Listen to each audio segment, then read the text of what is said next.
Hi everyone and welcome back. Today I want to have a serious, honest conversation about something that is hitting millions of people right now and getting worse over time.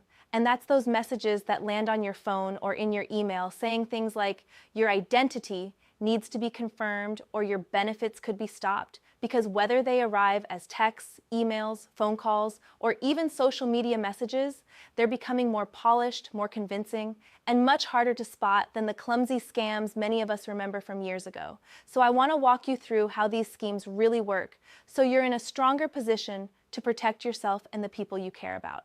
The basic setup is simple. You get a message telling you there's a problem with your account, your identity, your payment, or your benefits. Maybe it says there's unusual activity, that your payment is on hold, or that your benefits may be interrupted unless you act immediately. And if you rely on things like Social Security, a tax refund, or other government payments, your heart can jump as soon as you read it, which is exactly what the scammer is counting on. They want you scared, rushed, and convinced you have to respond right now, or something important will be taken away. What makes this even more effective today is that we're constantly hearing real news about identity checks, fraud prevention, and tighter security at banks and government agencies. So a note about verification doesn't sound crazy on its face. It sounds like it could be legitimate, and that tiny bit of plausibility is all a scammer needs to push you toward clicking a link, dialing a number, or typing personal information into a fake form. Compared with older scams full of spelling errors or absurd threats about arrest if you don't buy gift cards, many modern messages are calm, professional, and full of bland, bureaucratic phrases. They talk about file reviews, verification holds, record updates, or pending payment release. And because they sound like routine paperwork instead of obvious threats, people let their guard down. On top of that, the people behind these messages are strategic about timing. They focus on periods like tax season, when millions of people are waiting on refunds they need for rent, groceries, or bills. So a warning that a refund has been delayed for identity review hits much harder than it would at some random moment. And the same is true with Social Security or other fixed benefits that people depend on for basic living costs. If you're terrified that a check might stop, even temporarily, you're more likely to react before you think. It's crucial to understand that falling for this kind of trick is not about intelligence. It's about being caught during a vulnerable moment. When you're calm, well-rested, and not under financial stress, you might spot a suspicious message easily. But when you're exhausted, worried about money, dealing with illness, family issues, or simply juggling too much at once, even a very careful person can be tripped up by something that seems urgent and official. These schemes are built by people who understand psychology. They know how fear and urgency push us to act, and they design messages to make you feel like you have no time to verify anything. If you or someone you know has already been taken in by something like this, it does not mean you're foolish. One of the biggest dangers is that shame keeps people from talking, reporting what happened, or getting help, which can allow the damage to spread. While it's true that older adults are heavily targeted because many take official communication seriously, rely on government benefits, and may be less familiar with the latest tech tricks, this is not limited to seniors. People in their 20s, 30s, and 40s who are waiting on refunds, applying for benefits, managing student loans, or worried about past data breaches are being targeted too, and scams are most effective when life already feels chaotic, regardless of age. So what should you actually do when one of these messages arrives? The most important first step is to pause. Do not click on links, do not call the phone number in the message, do not reply, and do not type any personal details anywhere. Simply stop and give yourself a minute.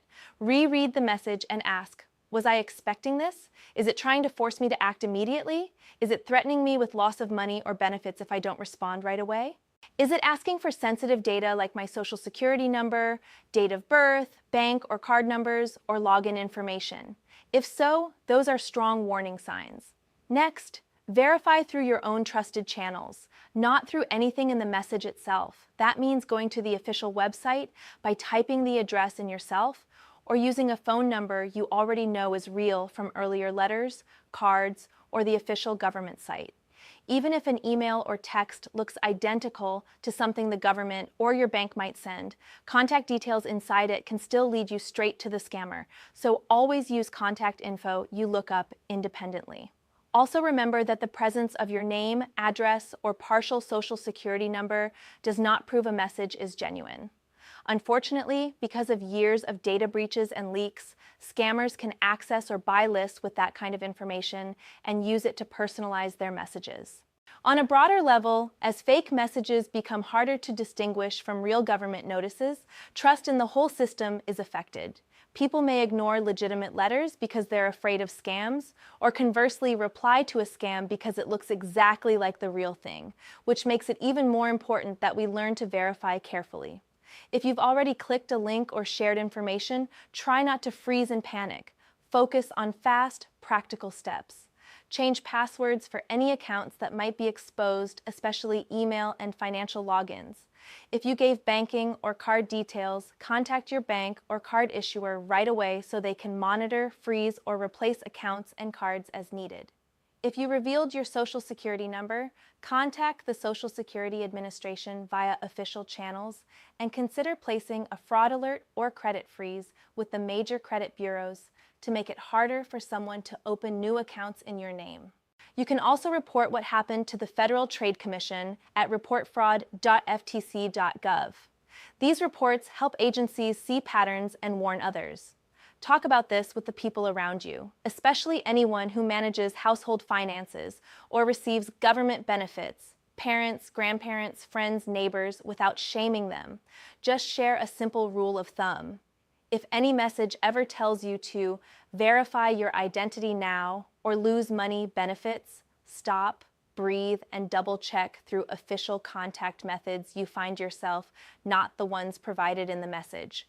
Identity theft can be incredibly disruptive, leading to fake accounts, fraudulent tax returns, delayed refunds, stolen benefits, and long, stressful battles to clear your record and restore your credit, which can affect everything from loan applications to apartment rentals. So prevention is far better than cleanup.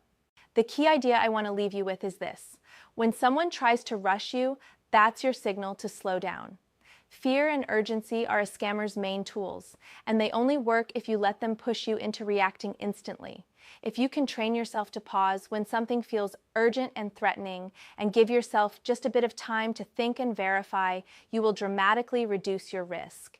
Be careful with your information, listen to your instincts when something feels off, use only official channels to confirm messages, and remember, there is nothing wrong with being cautious. In fact, it's one of the smartest protections you have right now. Thank you for watching. If this helped you or might help someone else, please share it, tap like, subscribe so you don't miss future videos on fraud and money protection topics. And let me know in the comments if you've ever received one of these messages and how you handled it. I do read those experiences and they can help others learn what to watch out for.